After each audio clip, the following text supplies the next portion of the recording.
but you could hardly have a better person come to speak about him than Rika Lesser, who has been working with him for so long. And she'll tell you about that, and I think you're going to hear his voice a little bit, and certainly you'll hear her voice about it. What we plan to do is that Rika will talk for probably at most an hour. Kevin is intending to speak for about 20 minutes. We'll be through probably by 5:30. That's what we are aiming for. We'll hold questions until both people have spoken, I think, to make sure that it works out that way. So, as I say, I'm honored to be able to introduce Rika. She has a record that's enviable in many ways, but the main thing as far as from my point of view is that she is a translator who is also an important poet, writes wonderful poetry of her own, and that makes a big difference. I'm a translator of prose myself, and I think you can be a fairly prosaic person and translate prose. So Rika translates both prose and poetry. But to do poetry well, I think I'm one of those people of the school that think you need to be a poet in order to do that. Rika graduated from Yale University with her BA with summa cum laude with exceptional distinction. Her honors thesis was on poems and translations with her advisor, Richard Howard. She continued to study at the University of Gothenburg in Sweden. She did an MFA at Columbia University in the School of Arts and Writing with an advisor of Howard Moss. Out of that background, she continued to write herself and also to teach writing and translation at Columbia University, also at Yale University. Here did things at the 92nd Street. Why? She balanced her poetry and her translation throughout her creative career. I just want to mention some of the things that she's done of translation, specifically with poetry, beginning with Holding Out, poems of Rainer Maria Rilke. Was the first major work that she did. She did Hours in the Garden and other poems by Hermann Hesse, published with Farrar, Straus, and Giroux. Guide to the Underworld by Gunnar Ekelöf, that was in 1980. Rilke's poems Between the Roots, Princeton University Press. A Child is Not a Knife, selected poems of Goran Sonnevi, Princeton University Press in 93. What Became Words by Claes Anderson, 1996. Then Siddhartha, back to the German and Indian poem by Hermann Hesse for Barnes & Noble Classics in 2007. And finally, most recently, Mozart's Third Brain by Sonnevi, published by Yale University Press this year. In addition to this distinguished record, her own poetry, beginning with Etruscan Things, published with a note by Richard Howard by George Brasilier in 1983. Then successive collections of poems, All We Need of Hell, Growing Back, poems 1972 to 1992, Questions of Love, new and selected poems in 2008, and finally a new edition forthcoming from Sheep Meadow Press in 2010 of Etruscan's Things. She's won many awards and honors. I just want to mention the Translation Prize from the Swedish Academy, her Fulbright Hayes Senior Scholar Award, her National Endowment for the Arts Literary Fellowship, grant from the Swedish Writers Foundation, and the American Scandinavian Foundation Prize for translations of Sonnevi. I look forward very much to hearing what you have to say. Thank you. A lot of books. This one and this one. If I need this, you can throw it at me.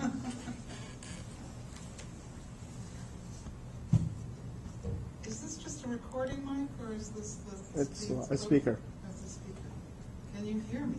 Yes. That's a little high for my height. Thank you, Fran. Thank you. I'm really sorry not to be able to meet Lois Wise, and I hope to meet her someday. I had not planned on being Goran this afternoon, even if I have been his English voice, so to speak, at least the one of his poems for the last 25 years. What can I say?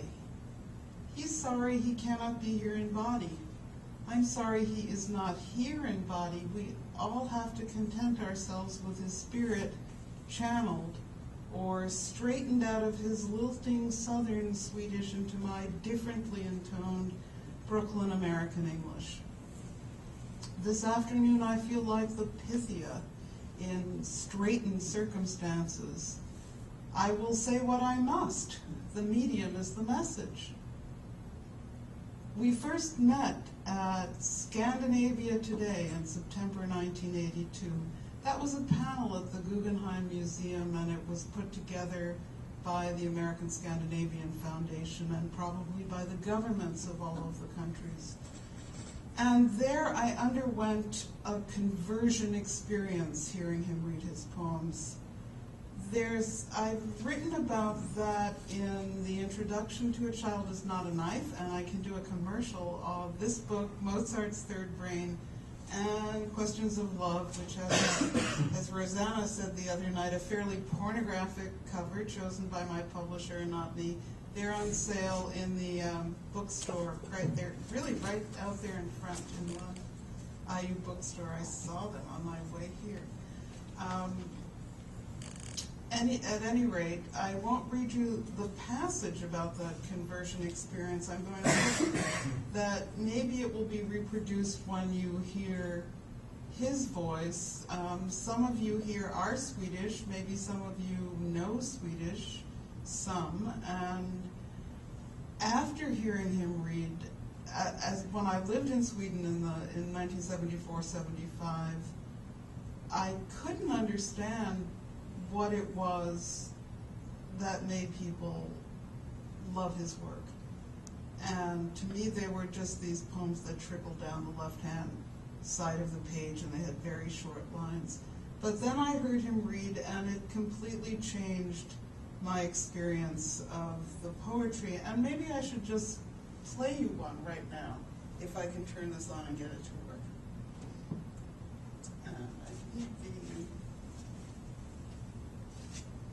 I'll play you a short one called Jag sa till dig, I said to you. I can move this to track 1, 2, 3,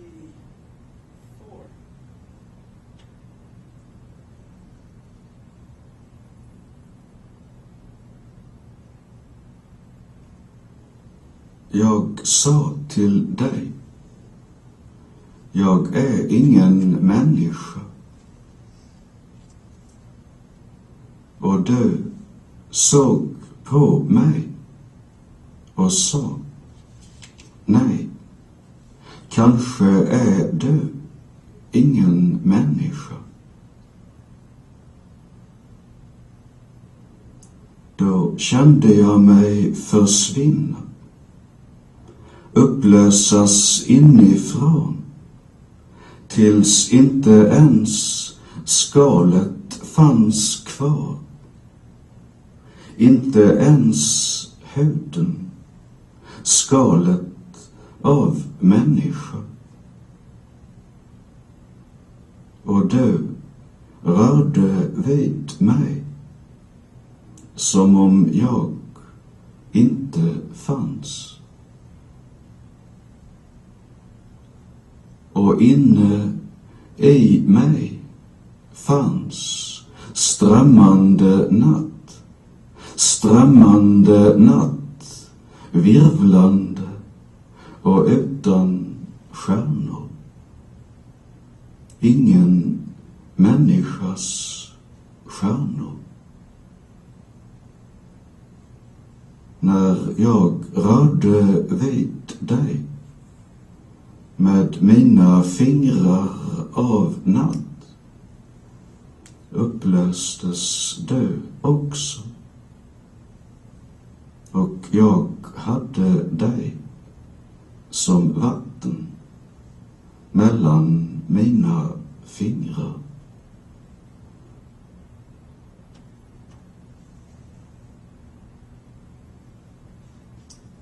I want to tell you a couple of other things, and one is that Goran, like certain actors and opera singers, he stutters. He stutters really quite terribly when he speaks, particularly if he doesn't know the person, but usually not when he reads his poems before an audience.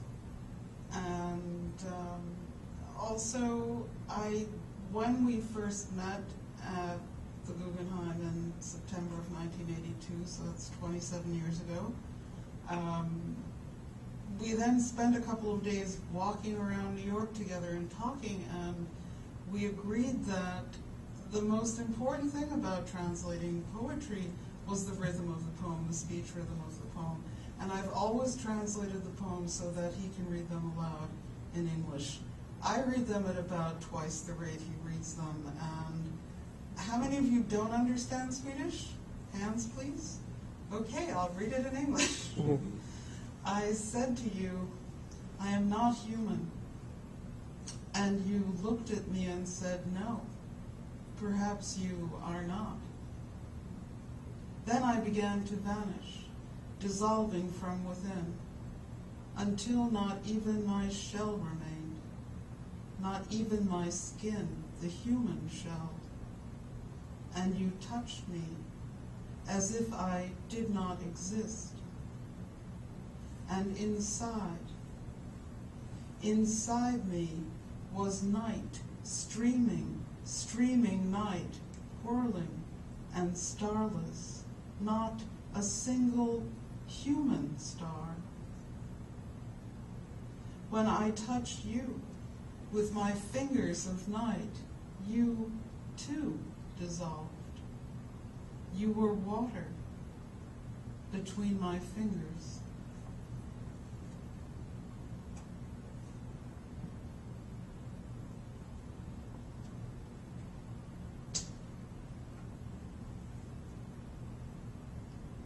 I will play you another track from this CD, which is several years old. It's called Mozart Variations, Mozart Variationer. It is only in Swedish. And I'll also say that at the time I heard him read in 1982, the only book of his work that existed in English was a chapbook from Sun, published by Bill Zavatsky, and it was called The Economy Spinning Faster and Faster, and the translations of those few poems were by Robert Bly. It was bilingual. Sonnevi was reading in Swedish. I was looking at Robert Bly's translations on the facing page, and I was having this conversion experience and correcting the translation with a pen as I went along. So I'll say that if you happen to have that there's even a mass market paperback of Mozart's Third Brain in Swedish. If you had that with you, or if anyone wants it, when I do get to reading from Mozart's Third Brain, you will not have to make corrections, because we've gone over everything 8 billion times. And I will, in a while, give you some idea of the scope of the 2,550 pages, if I can, of Sonnevi's single oändlig, which means unending, or infinite poem that continues from book to book, and read you a few sections, which he was going to read you from Mozart's Third Brain. But I did not spring fully formed from the temples of that brain, and what I was going to do before he read was, I thought it would be interesting for you to know, to have some orientation in my work, to know where he was coming from as a translated poet in my work, because I certainly didn't start with him. And when our paths crossed first 27 years ago, I was 29 years old and Goran was nearly 43. But I have to go back even farther in time than that, because I started writing poetry in the same year that I skipped the 3rd grade. It coincided with my first instruction in a foreign language, which was Yiddish. and that was in a cheder, which means room in Hebrew, which was taken over into Yiddish. And the cheder was right next door to our house in Brownsville. And it lasted just 1 year, the Yiddish instruction, and then we also moved out of that neighborhood. And when we moved to Midwood, I had, in 1962, my very best teacher ever, whose name was Rhoda Goldstein, my 5th grade teacher in PS 197. She was my very best teacher ever until I met Richard Howard 10 years later. I'll get back to him soon. She saw to it that in the 5th grade in 1962, PBS, it was Channel 13 in New York, she had this great big, it was a television in something like this, and it was wheeled into our classroom, and there were puppets doing French. So she had this rolled into our 5th grade class, and we started learning French in the 5th grade. And it wasn't until I was a junior in high school in 1969 that they were threatening me with advanced placement French, and I was someone who did advanced placement physics and chemistry and math, and I really wanted to learn German because I'd started reading Hermann Hesse. I'd read all of Hesse's books in English. I wanted to learn German. Brooklyn College was across the street. They gave me permission to take it there. The city university at that time was still free. So I started learning German when I was a senior in high school. And then I went to Yale, as Brian told you, and after 2 more years of German and summer school courses in Salzburg one summer, I took very advanced German and Austrian classical music.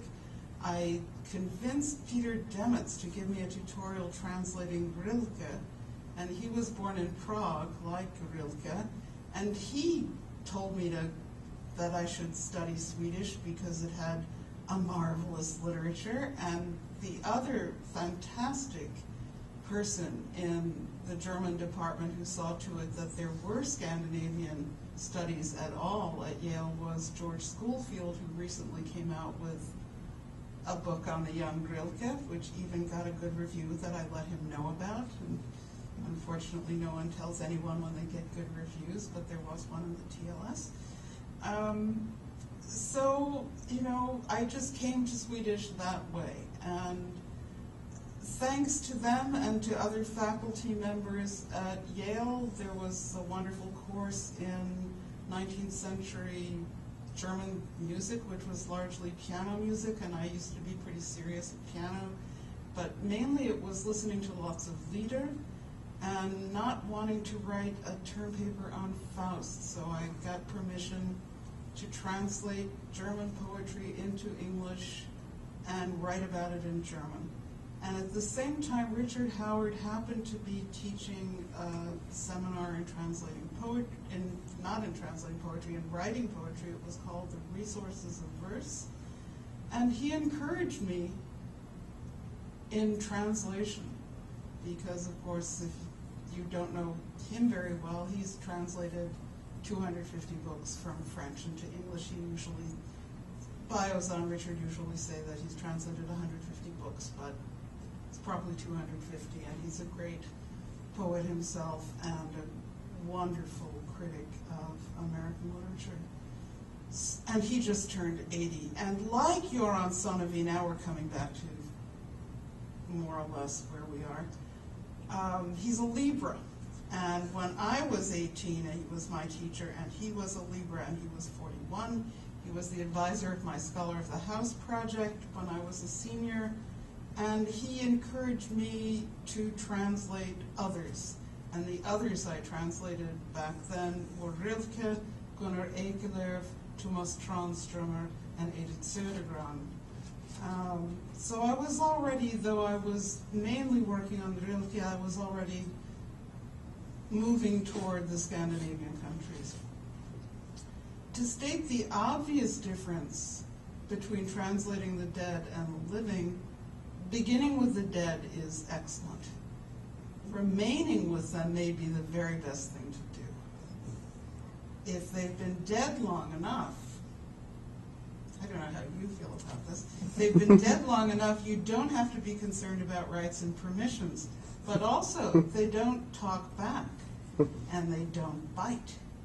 And if you've been blessed or cursed, like me, with a background in the sciences as well, you can try to see their literary productions as closed systems. In the beginning of the 70s, I read all of Rilke's published work, and I turned my brain into something like a concordance of his canon before one was published, and certainly before we had all these wonderful little computers to tell us where all the occurrences of words were. And now I think I'll just read you parts of one and maybe parts of one poem I wrote about translating Rilke, just to suggest the kind of approach I think is appropriate for how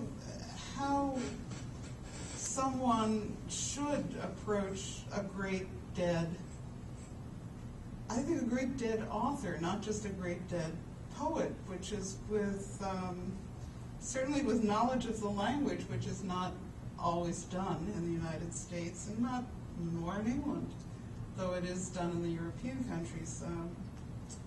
And with humility, linguistic knowledge, and the willingness to learn more, and a desire to really do the work on your own. And I'll read you the first section of a poem I wrote, and this also was when I was an undergraduate at Yale in the, I don't know, probably 1973. It's called Ein Geliebtes, the body of the work. It's for RMR. Section 1 is approach. Because you were not mine, I approached you as I would any human being, hesitantly, close-mouthed, from a distance. You seemed both alive and dead, and I tried to work you out from what others said about you, others who thought they knew you. If I think back to our first meeting, our first encounter, what impressed me most was your way of walking, precise in every step. There are, after all, walls between us and a background, but I too can see a round shard with a red ground upon which the taut legs of a quadriga appear, like the black inscription over an entrance. So I returned your call, though at first you were belligerent, even openly hostile to me, taunting me with puns, inventing words, or worse, altering the old ones, with no respect for grammar. Not trusting hearsay, I came to you myself and held on tight until your protean forms, dead body of Christ, horses, butterflies, eyelids of black-eyed roses, clear lacrimatories, fruits, mirrors, angels, gods, and God knows what, turned and returned to one thing with no name, something nameless and unspeakable, like a magician of the invisible, a clock without hands. You pointed to things in you, in me, somewhere between, images, my curse on the words. The other poem is about my other life as a translator of Swedish and German over the years, and it's been here somewhere. And it's called The Other Life, and I think I was saying this when we were talking during coffee before. Some of you know this who used to know me. I had very, very dark hair when I was younger and living in Sweden in 1974-75, so that the word svartskala, blackhead, used in a derogatory way about immigrants, wherever they came from, kind of applied to me, even though I was just a research student in comparative literature. Okay, here we go. There are two epigraphs, and the first one is from a poem by Gunnar Ekelöf called Ex Planto. I'll just read it in English, even though it's not translatable. It is not the work of art you make, it is yourself. And the second is from an early poem by Goran Sonnevi from, I don't know which book, but you might recognize it, Kevin. It's You cannot enter into any bond and be free of it. Du kan inte ingå någon förening och bli kvitt den. It's in questions and answers, and it's called The Other Life. How was it this time? Too brief, after 17 years, more than a word hoard unlocks. In 4 weeks, links, friends present, and former loves and associations go critical. Unleash a chain reaction that can't be contained in time. Time enough to revive the other language, not to resume the other life. Why Sweden in the first place? God knows the choice was arbitrary. I was sick of German and tired of interpreting. At Yale, having dropped organic chem and put all my eggs in the literature basket, I felt a crack. Gluing mind and soul together demanded going back to root, learning things by heart. Language study, first of all, means commitment to rules, keeping oneself between lines, not reading between them. Call it a rage for order. Experiments, like living abroad, came later. And you liked living there? I wouldn't say that. For many years, it was more an ambivalence. I landed with a language, but against the currents and grain of the culture.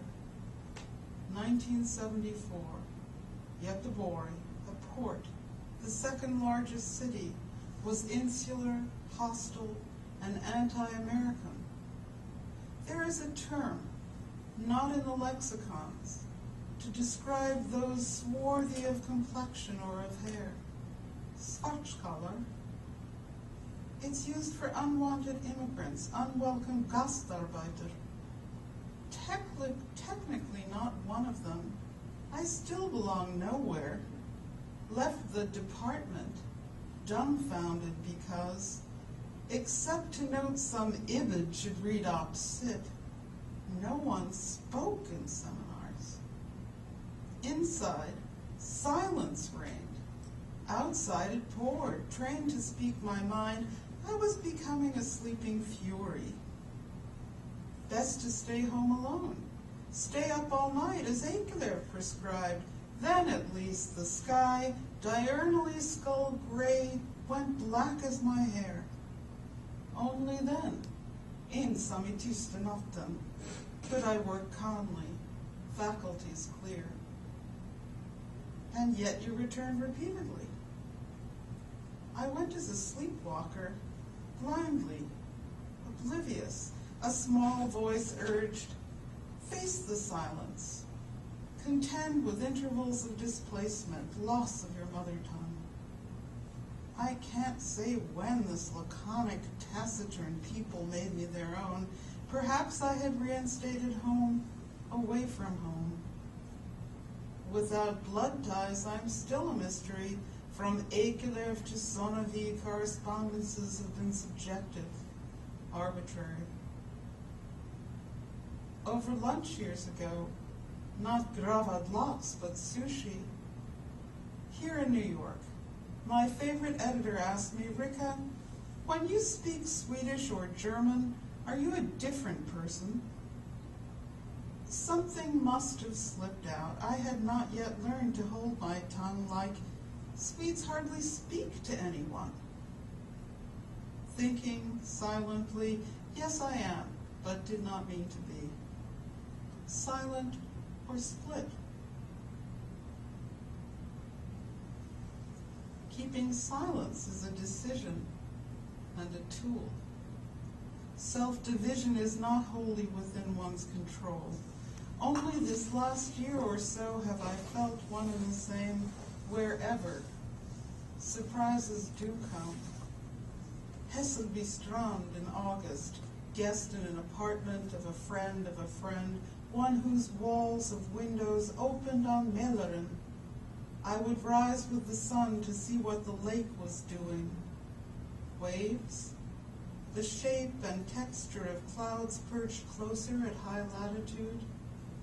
Goran and I worked there afternoons. Where was I? Or was that who? A New Yorker still? I, ecstatic to be peripheral, 40 minutes from the suck and whirl of central Stockholm? Did you go elsewhere? Oh yes, to pick mushrooms once or twice, just where a secret, of course, and to sig tuna.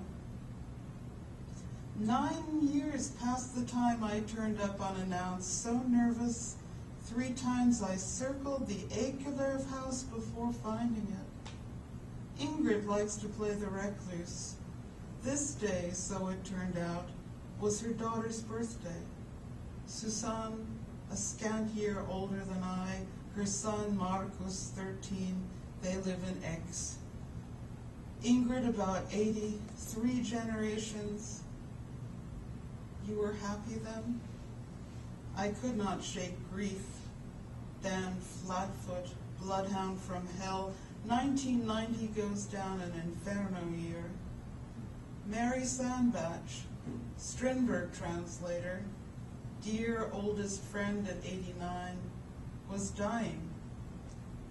I would not see her at her daughter's party in Gamla Stan or out for a stroll down Kammakargatan. Now she's gone. Died at home in Cambridge this autumn.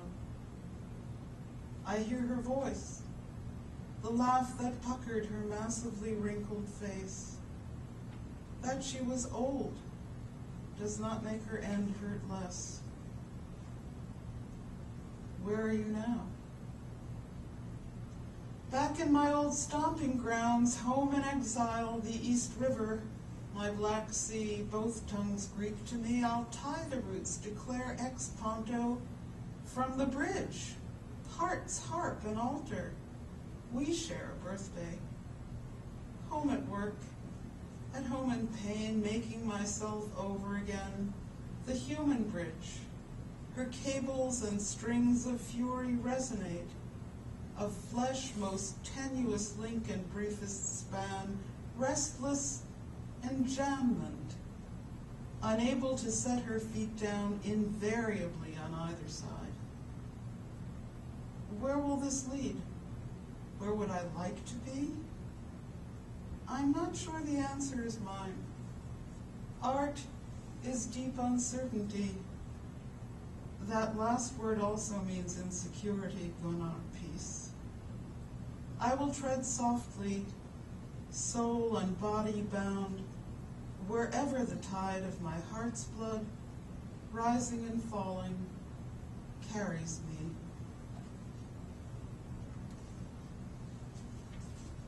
Well, I think I'm going to cut out some of this other material, tell you a little bit about Goran, and let it carry me right to his voice.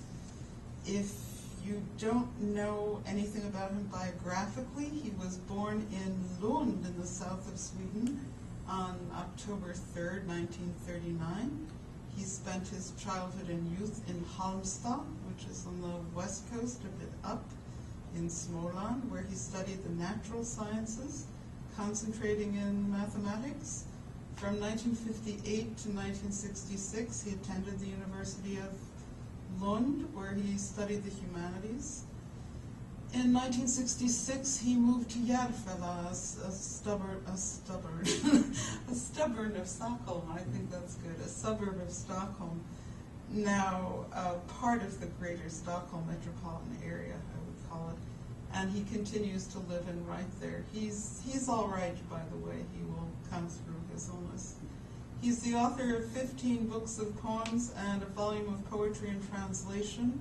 These 15 books, in combination with others since 1982, have appeared as mass market paperbacks. His work is available in book-length collections selections in a dozen languages and in smaller selections in many others. He began to receive many literary awards in Sweden from, I don't know, probably the 1970s on, late 1960s on. He still gets them a lot. In 1983, he became a recipient of a lifetime grant from the Swedish government, bestowed on 125 artists in honor of their contribution to the nation's culture. I'm not sure if they're still doing that. They're not still doing that, but they haven't stopped giving the money to the people that they gave it to. They're still supporting the friends I have who have them anyway, and that includes Goran and Lena Kronqvist. His more recent honors include in 2005 the Nordic Prize from the Swedish Academy, which is known as the Little Nobel because they haven't given a Nobel Prize to any of their own writers since 1976 or 78 that Harry Martinsson and David Jonsson got the prize, one of those 2 years. And in 2006, he received the Literature Prize of the Nordic Council for a book called The Oceanen, The Ocean, which is even longer than Mozart's Third Brain. The title poem is closer to 300 pages, and Mozart's Third Brain is only 200 pages long. On October 4th of 2007, he and his wife Kerstin, who have been married since 1961, became the proud grandfather of Vilgot, son of their only daughter Anna. And I said something about trying to give you an idea of the entire scope of his work, and I just wanted to read, this I will read you a bit of from my introduction to A Child Is Not a Knife, only because it includes a bit more of the political, which is not what I enjoy translating, but as when I was working on A Child Is Not a Knife and making selections from his books that were published before 1991, I was picking and choosing among 1,400 or 1,500 pages of poetry at the time, and it was important to me to select poems that appealed to me on all levels. And it's very different to make a selection of someone's work, and it's important to introduce someone the first time you're taking a living writer and bringing him over and trying to make a good impression in your own language, and especially if it's English and everyone in the world wants to be translated into English, or they used to do anyway. And then the decision to translate Mozart's Third Brain in Swedish is actually, the original book is 300 pages because there's the long title poem, which is 200 pages, and then there are 100 pages of other poems, which are short poems, and my book in English is only the title poem, so it's only the 200 pages. Take it or leave it. At any rate, there's a very different decision to translate a whole book from making a selection. And I will read you, this is on page 26 of the beginning of the so-called montage, my introduction. There's this short quote from one of his poems: "Is the politics of the impossible the sole possibility?" Sonnevi is not merely the leading poet of his generation writing in Swedish. He has come to be a political conscience for the nation. This began in 1965, when his poem on the war in Vietnam, which is printed in Bly's volume, appeared in Bonnier's Litterära Magasin, Bonnier's literary magazine, and stirred a general cultural debate. Many of his earlier poems deal directly, dialectically, and at times polemically with possible and existing socialisms in Sweden and elsewhere, Vietnam, Cambodia, China, the Soviet Union, Eastern Europe, Latin America, beginning with the poems in, I call it duo dikter utan ordning, poems with no order. However, it is interesting to note that his longer line poems make their first appearance in Poems with No Order. Sonnevi's Marxist views bleaken, blacken, at times blinded, at times paralyzed, he emerges with darker visions. It goes on, and you can read about it, but I think it's time you heard one more poem in Swedish, and it is a poem, I believe, from, oh, it's not Dikterita.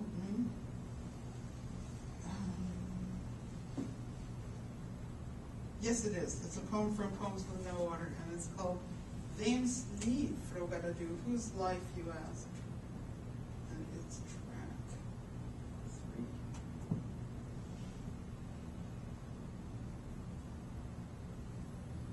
One, two. Not this. No, not 18. 1, 2, 3.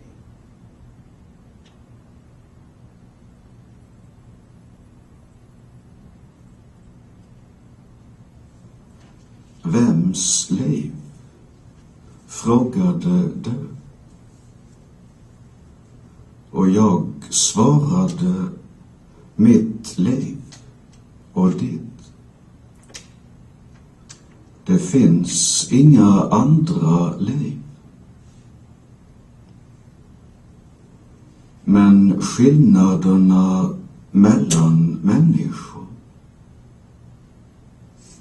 det finns bara skillnader. Det gör ingen skillnad.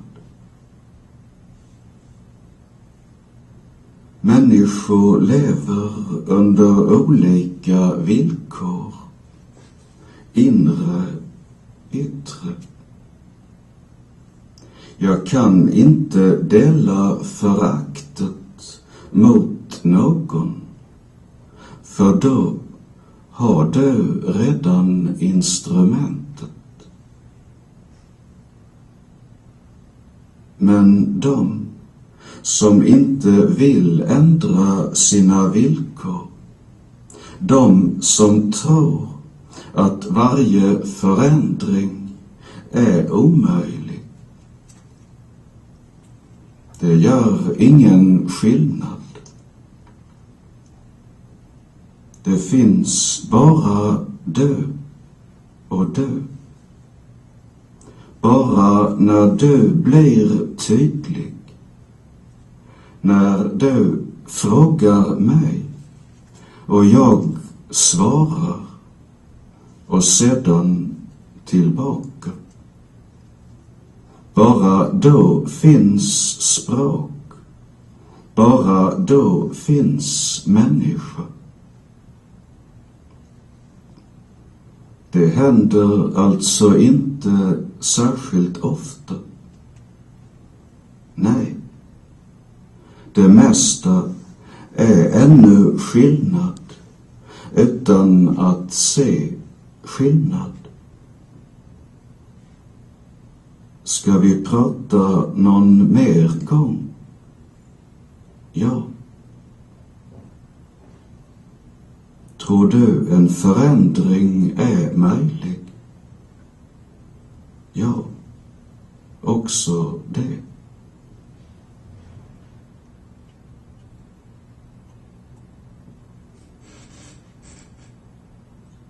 Whose life, you asked? And I answered, my life and yours. There are no other lives. But aren't all people different? There's nothing but difference. It makes no difference. People live in different conditions, internal, external. I can hold no one in contempt. For then, you have the instrument. What about those who don't want to change their conditions? Those who believe change is impossible? It makes no difference. There's nothing but you and you. Only when you become explicit, when you question me and I answer when there's an exchange, only then is there language, only then are we human. And this doesn't happen very often? No. Most everything remains different without seeing the difference. Will we talk again sometime? Yes. Do you believe change is possible? Yes. That too.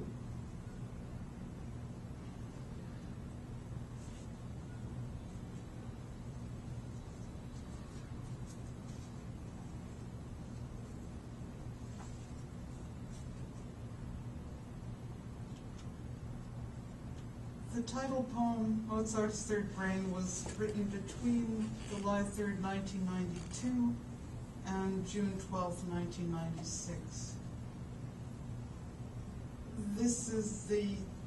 There are 144 sections and they're marked by Roman numerals. This is section 41.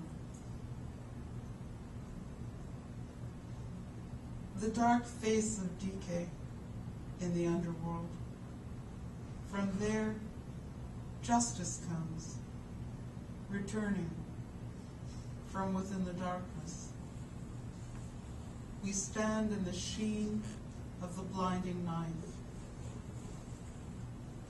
For a long time, I've looked at the Gorgon's face, straight into the radiant eyes.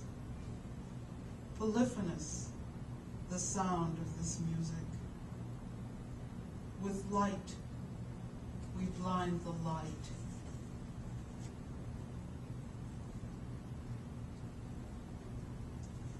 Section 48. This is the first section that I ever translated of this poem, and in fact the first section he ever asked me to. Before there was ever the idea that I was going to do the entire poem. We are here with all the dead, their shadow that always grows. We look in toward the light that is casting the shadow, look into the transparent forms of the light. European music is playing. I hear its worlds of sound cut into one another, as in a counterpoint of worlds. Ricercare, that conceptual universe. Old knowledge, old suffering, old phobias. How are we to understand the suffering that exists when we are not prepared to do anything about it? The treachery of this, old treachery, as if it were completely new, risen again.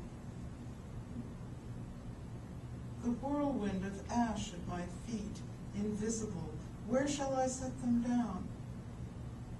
The firing goes on. We are vessels of clay in the fire. The orders of crime increase in enormity. When did Antigone become genocidal? Creon always was. The rage and the blinding that appear in large groups of people, the orders of murder, the orders of pain, as if they were logical hierarchies. A girdle ladder where the rungs are knives, razors, or some even thinner blades, cutting through everything, through all dimensions, blood everywhere, in mosques, churches, synagogues, temples, all the thousands of homes, also in the royal caesura, the whitest center. Not a word. No counter movement is excluded.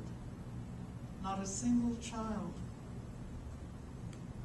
And if contemporaneity does not exist, and we are isolated beings, inside the whirling storm of confused signs, when we touch one another, we are wholly alien. Then we can breathe. Light, darkness, The invention of dodecaphony involved a whole new way of structuring relations among tones, I said to Jay. In the architecture of sound, which cannot be taken away, even if Schoenberg was wrong about the method's general efficacy. Saw before me the Tower of Nothing. Then I thought, dodecaphony is also prayer to the one, the only one, the unimaginable, that which has no image. But it is only one way to pray. There are infinitely many. Trotzdem bete ich. When song comes in the face of annihilation, there is only one single people, my kin. The universal language tells us this from all directions.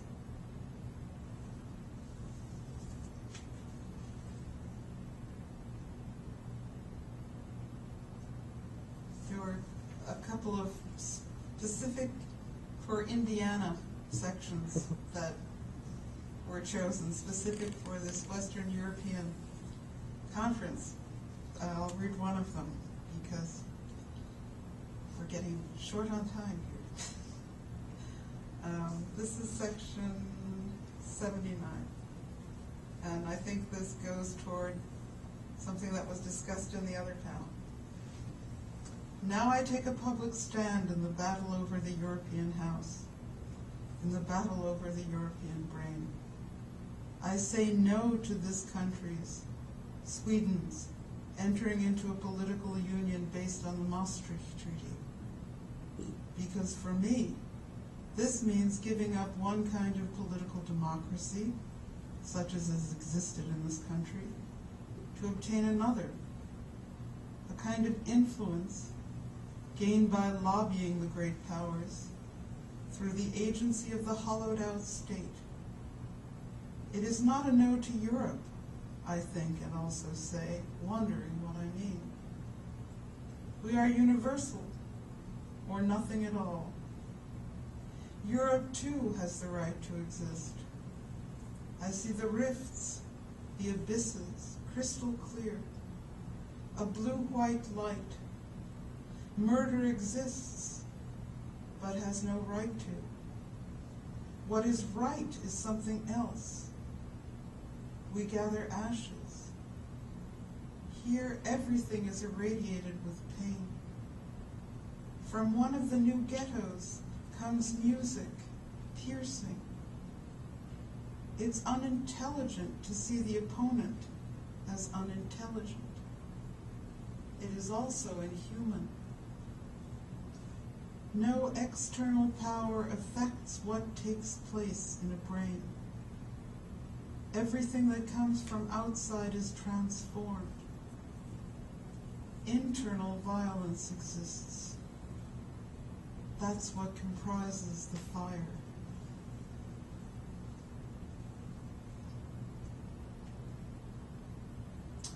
Section 122, and after this I'm going to go to a couple of sections at the end.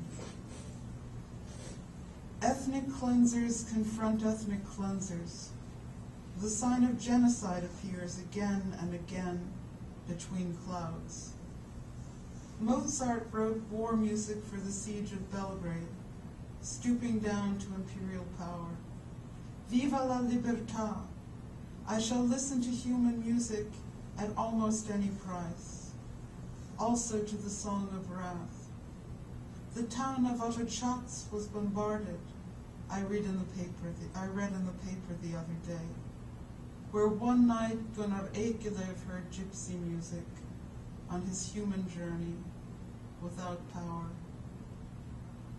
Now I hear the death song. Go down to the great heaven of the underworld. I am finally learning in broad strokes the architecture of the brain. Medulla, pons, midbrain, hypothalamus with a pituitary on its stalk. I look things up in books in order to learn more. Everywhere incomplete pictures.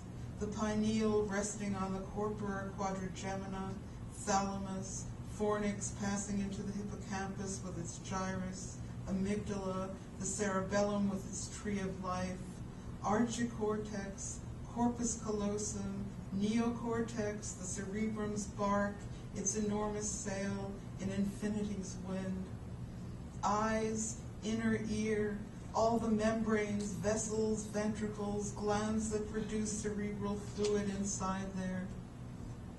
A survivor from Srebrenica, Smail Hodzic, 63 years old, tells his story.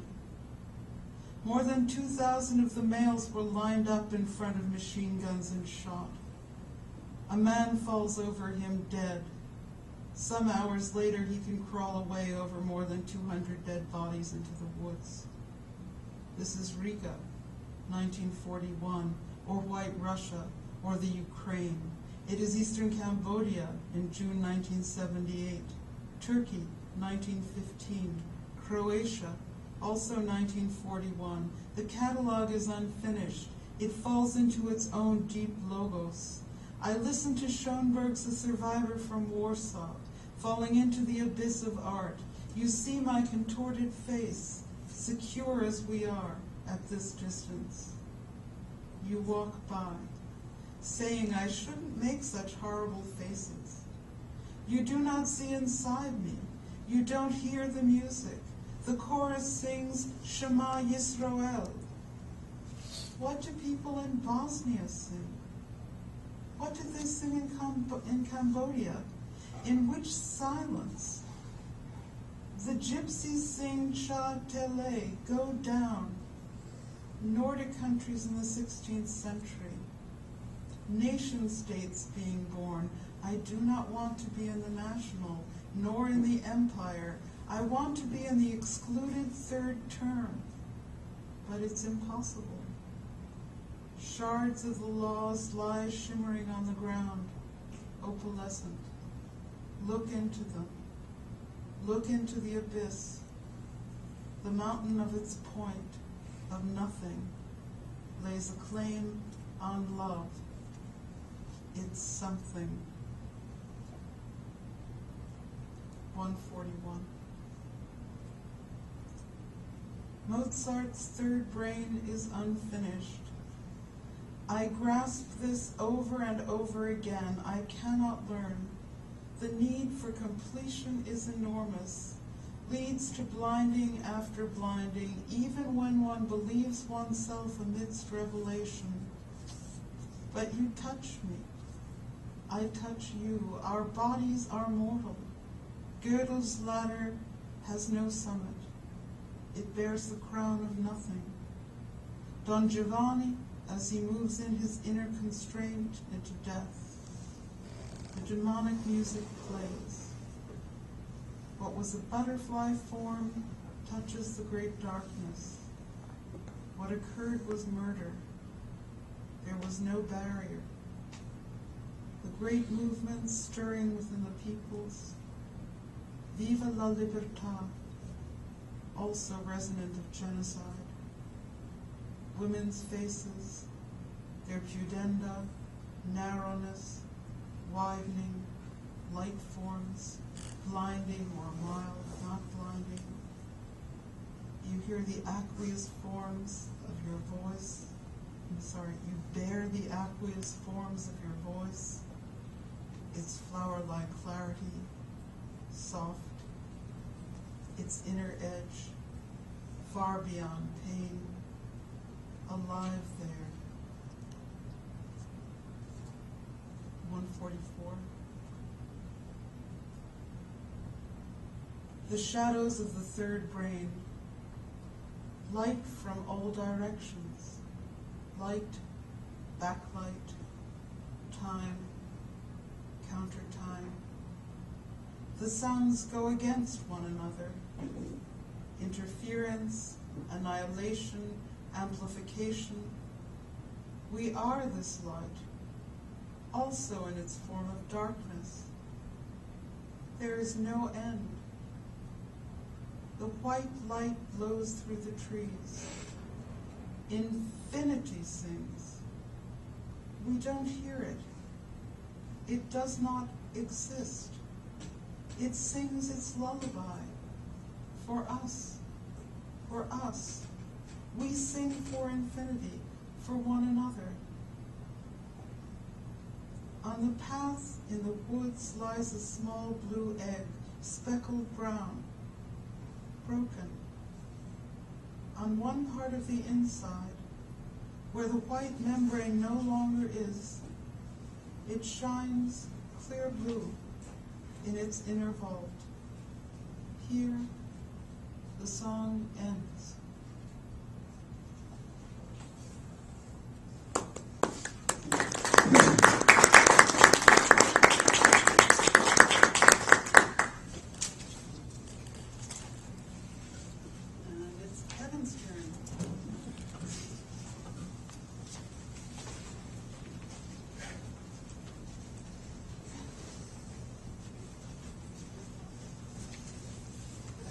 Thank you, Rika, for that strong and beautiful poetry, and for bringing us the spirit of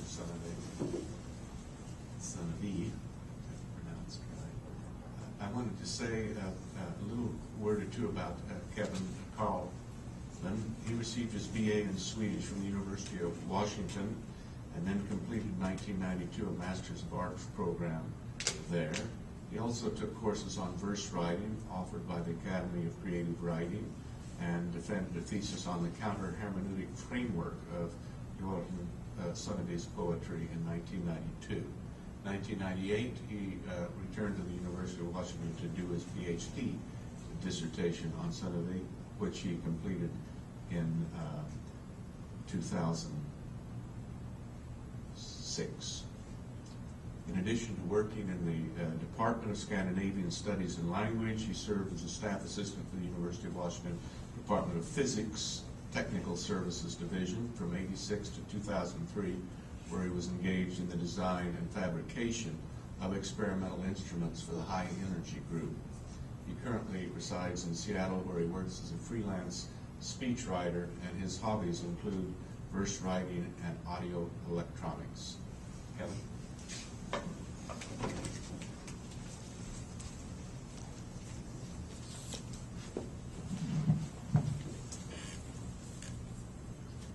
When Brent invited me to speak this afternoon, he requested that I address the themes of inclusion, exclusion, identity, and self in Mozart's third brain. And I agreed, since I take every opportunity to help widen the reception of Sonnevi's work. However, I must begin this thought with a mea culpa. I accepted knowing that no absolute grounding of these themes was possible, and further, the relations between them are indeterminate. In English,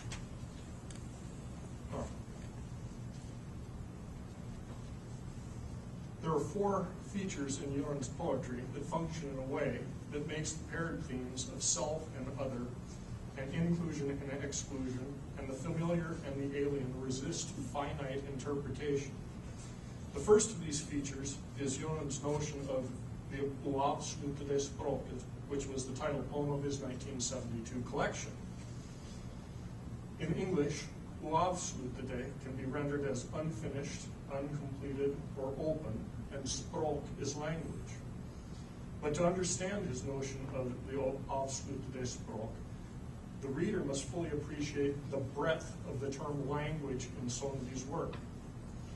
In an article from 1983 published in Dagens Nyheter, Horace Engdahl, referring to Sonnevi's collection Dikter utan ordning, noted Hölderlin's influence on Sonnevi.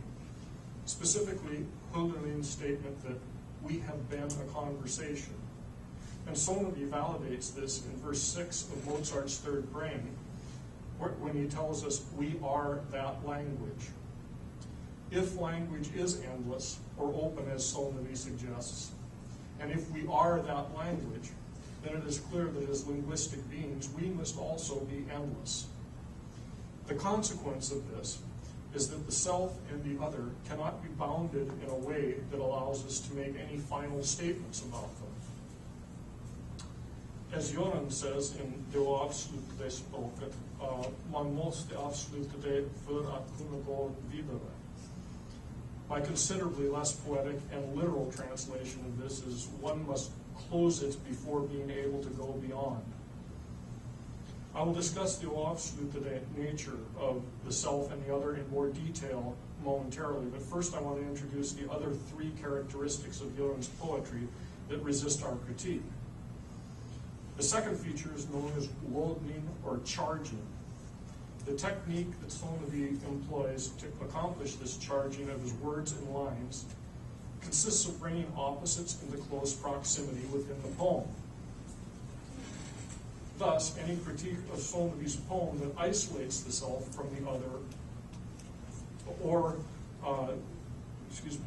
thus any critique of Sonnevi's poem that isolates the self or the other from its counterpart will fail to capture this vital feature that is the emotional driving force behind his verse. As we will see, this creates a problem of an ever-changing and circular relation between the self and the other. Engdahl, in the previously cited article, affirms this when he writes, "I come upon a presence and receive my identity through the other's answer." The third feature of Sonnevi's work that resists our critique arises from what the critics Marie-Louise Samuelson, Otto Mannheimer, Tommy Olofsson, and Tom Hedlund agree is the oavbruten, or continuous nature of Sonnevi's poetry.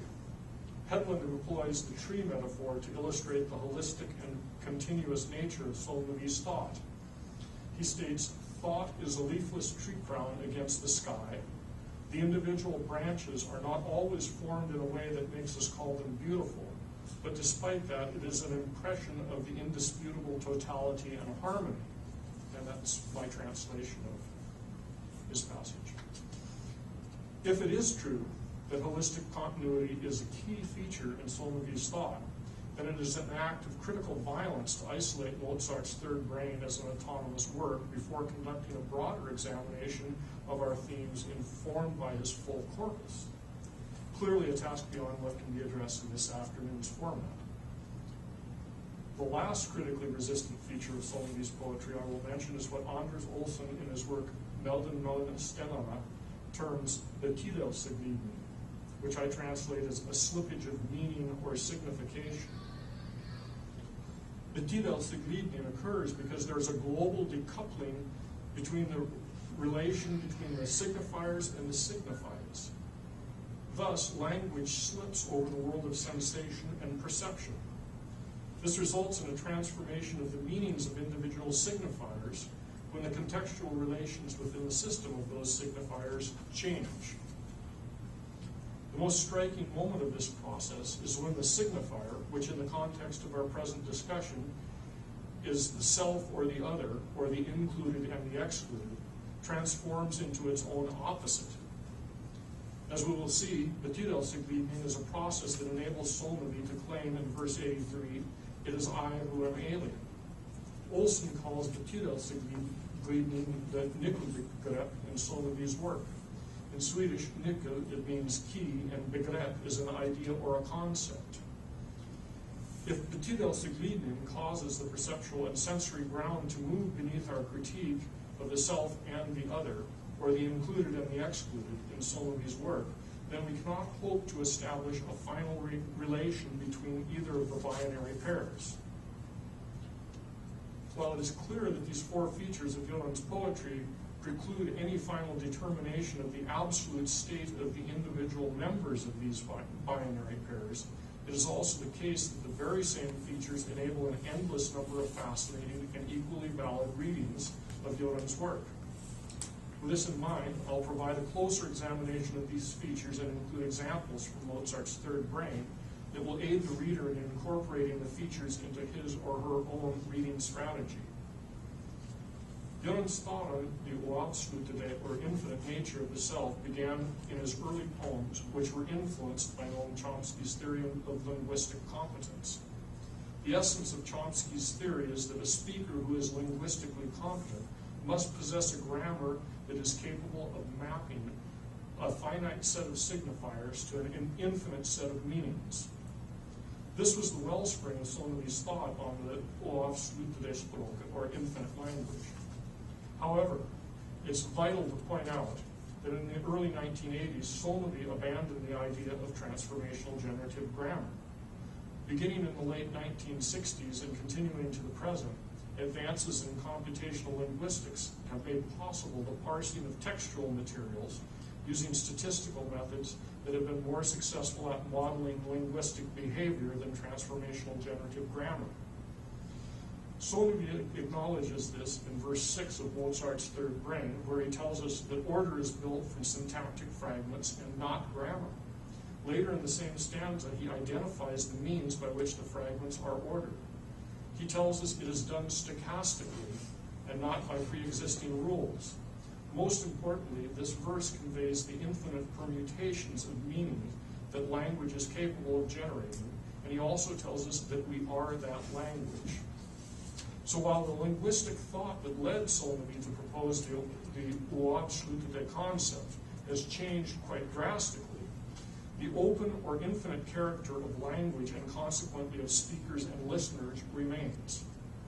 As I stated earlier, the infinite character of the self and the other are bound in a circular relation to one another, and it is through the feature of logning or charging in his poetry that this becomes apparent. I also mentioned that earlier that the method of charging consists of bringing the opposites into close proximity. The nature of this charging is erotic. For example, in verse 67, we find emotional charging that includes both violence and love. In this verse, Sonnevi accomplishes this charging by bringing a yog or an I into close proximity with an other. But the erotic relation is not confined to the yog or the I and the du or the you on the page. As Goran has frequently stated, his relation to language is erotic. And as we have found in our examination of the oavslutade character of the self and the other, we are that language. Thus, the erotic relation must extend to the relation between Sonnevi and his reader. This erotic effect on the reader is so strong that in an article in Veckojournalen on Goran Sonnevi's collection Der Neulige, Uno Florin states, above all, it is a conversation with a fellow being. I believe one can almost see in a person's gaze if she has conversed with a poem by Goran Sonnevi. And that was my translation of the Veckojournalen article. Tommy Olofsson goes further in an article from Svenska Dagbladet in 1988 and maintains that Sonnevi actively wants to protect the threatened sphere of intimacy. We can see this imperative in verse 48, where Sonnevi identifies the public nature of violence as wrath and blindness that comes in large groups of people.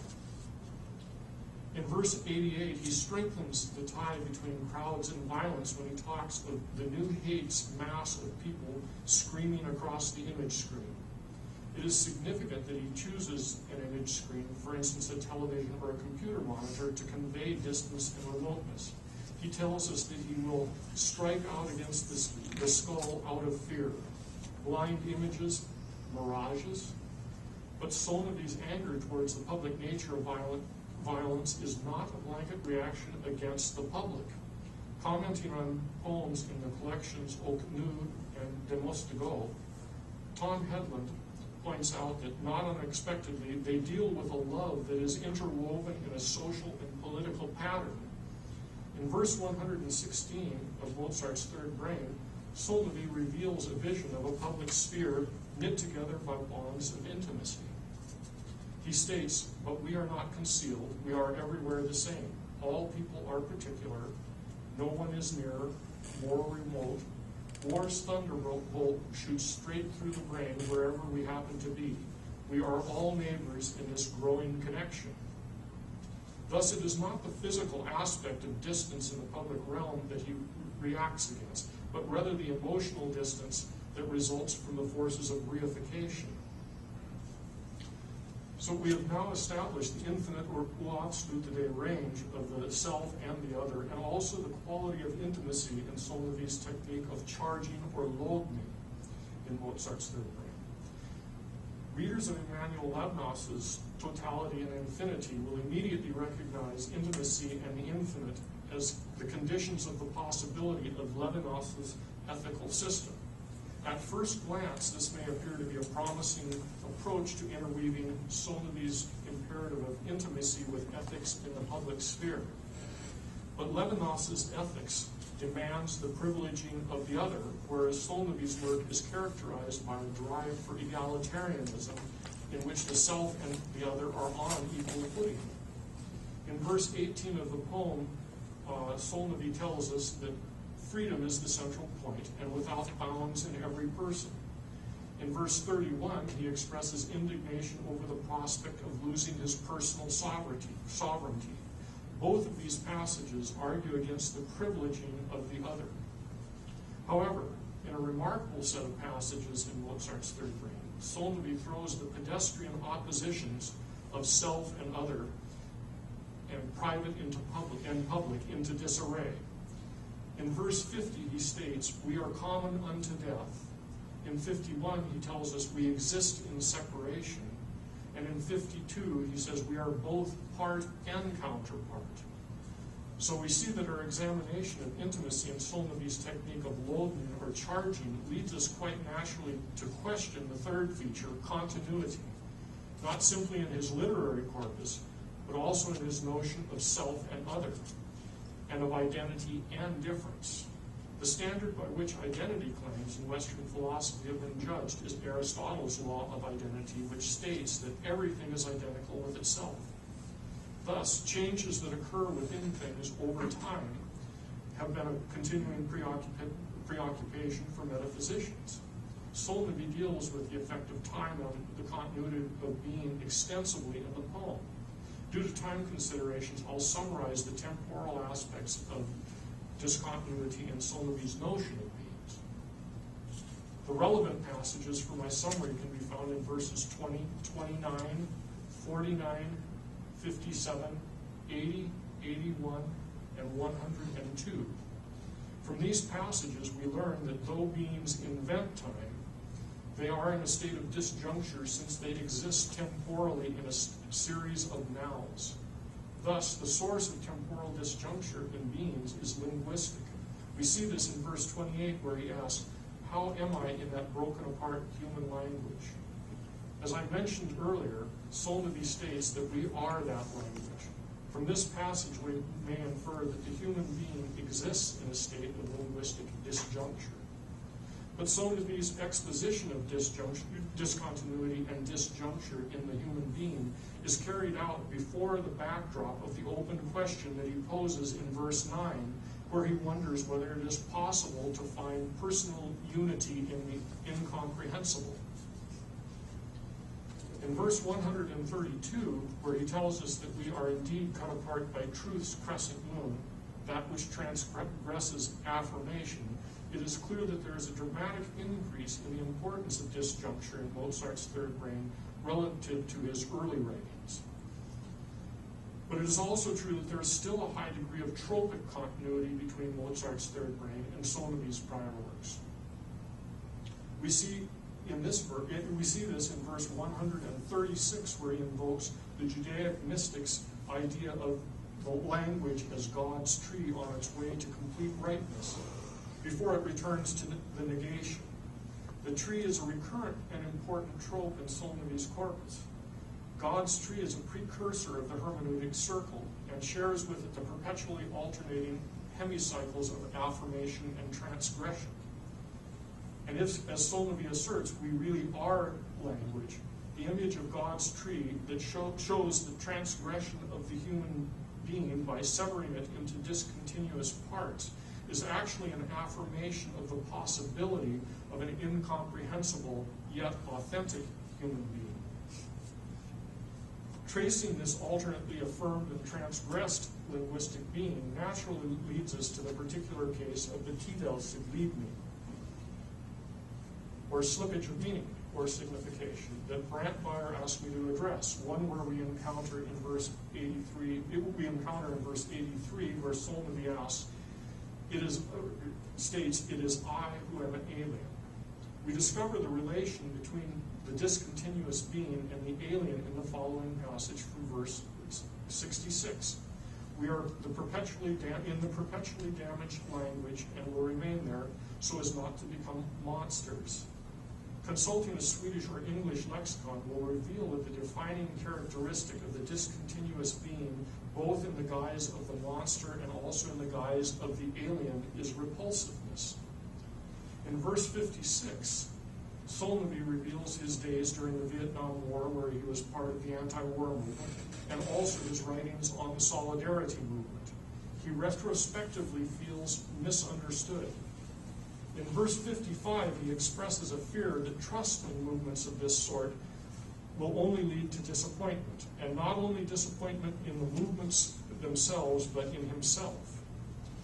And this is the case in Mozart's Third Brain. His disappointment over Sweden's deferral to the EU and its laws on work and immigration and their effect on refugees from the Balkan War is not only a disappointment at Sweden, but it is also the feeling of personal guilt that we see expressed in verse 61, where he states, "Our guilt grows and grows," not any collective guilt, but the personal responsibility. In verse 107, the guilt expressed in the previous passage is extended when he writes, "The guilt we take on ourselves for the most oppressed, murder unseen, concealed, and it does not do to compare the size or the dimension. We are always in the morally repulsive." We see here that his guilt is transformed into self-repulsion. In verse 56, the moral repulsion that he feels leads him to feelings of alienations in his own country. He says, "I feel myself utterly foreign. It is my lot to play host to all that is foreign." Unconditional hospitality. The conditions are the same. I know everything simultaneously carries its opposite. So we've now traced the reversal from identity and initial optimism to disappointment, subsequently to guilt, and ultimately to alienation. And the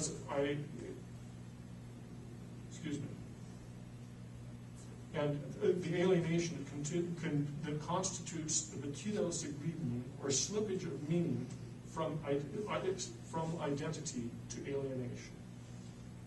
So as I end my talk, I'd like to point out that my critique has only been an examination of the techniques of the poet and of certain structural features in the poem.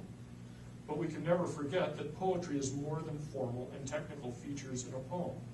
It is also feeling and emotion. And in the case of Mozart's Third Brain, it is not just the emotions of the poet and his readers. It is also about the feelings of those whom society excludes. With this in mind, I would like to end with a short passage from the Gathas, where Zarathustra, exiled from his own clan and seeking asylum, cries out to the deity Mazda, asking for wisdom and support. It's a voice that reaches us through 3.5 millennia as clearly as the day it was spoken. "To what land shall I go to flee? Whither to flee? From nobles and from my peers they sever me, nor are the people pleased with me, nor the deceitful rulers of the land. How am I to please you, Mazda of Hura? I know why, O Mazda, I have been unable to achieve anything. Only a few herds are mine, and because I have only a few people. I cry unto you, see to it, O Ahura, grant me support a friend gives to a friend. Teach me through the right what the acquisition of good thought is." Finally, I would simply ask that you accept Goran's poem as a gift of support that a friend gives to a friend on the path to your own good thoughts, and especially as those thoughts bear on those who, through no fault of their own, find themselves amongst the excluded.